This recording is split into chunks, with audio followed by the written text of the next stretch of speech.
好啊，講一個大良炒鮮奶，乾涼潔白，鮮嫩軟滑，奶味濃郁，營養豐富。歷史淵源，大良炒鮮奶是順德最負盛名的歷史名菜之一，屬軟炒法的典型菜例。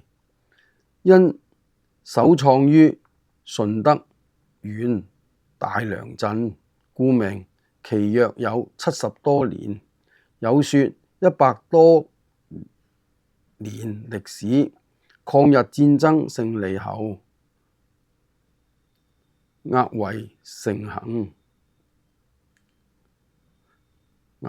行，並傳至香港、澳門、華南各地，成為著名粵菜。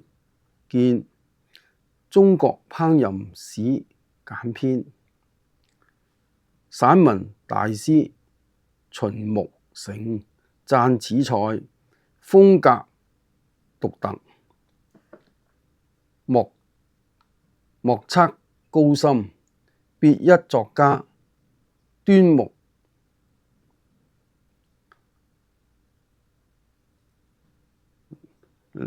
則形容話，它如同白玉一般，羊城竹枝詞韻，鮮酪炒來味配香。大良巧手早名揚，常來鮮流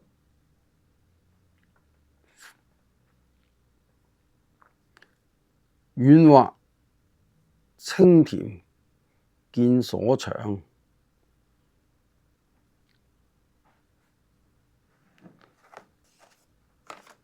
製造方法：火腿切成約1.5厘米見方的小粒，雞肝切成長寬各2厘米的片。2. 將雞肝放入熱水鍋滾至剛熟，倒入漏斗擎去水，用中火燒熱炒鍋，落油250克，燒至4成熟，放入蝦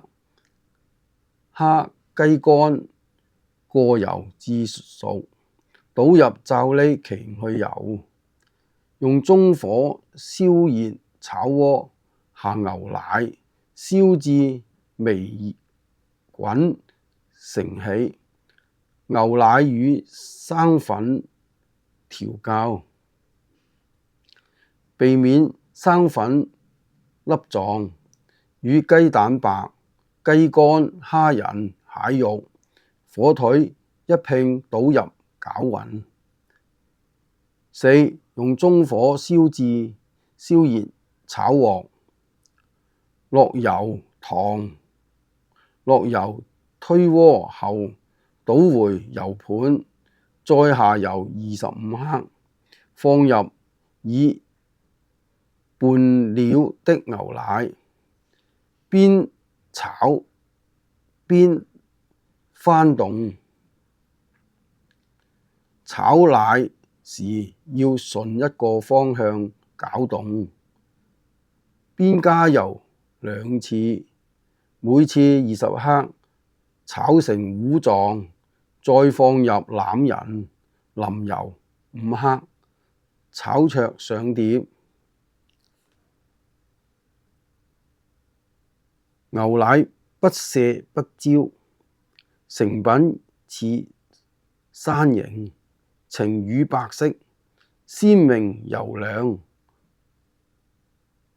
內在奶皮中的各種餡料均可見，奶翅嫩滑，角料鮮爽，軟韌皆備。由於城市人不願食太多內臟，故選了可棄用雞肝，改用濕瑤柱，食味更鮮。呢個就係大良炒鮮奶啊！我嘅大良炒鮮奶，好啊，拜拜。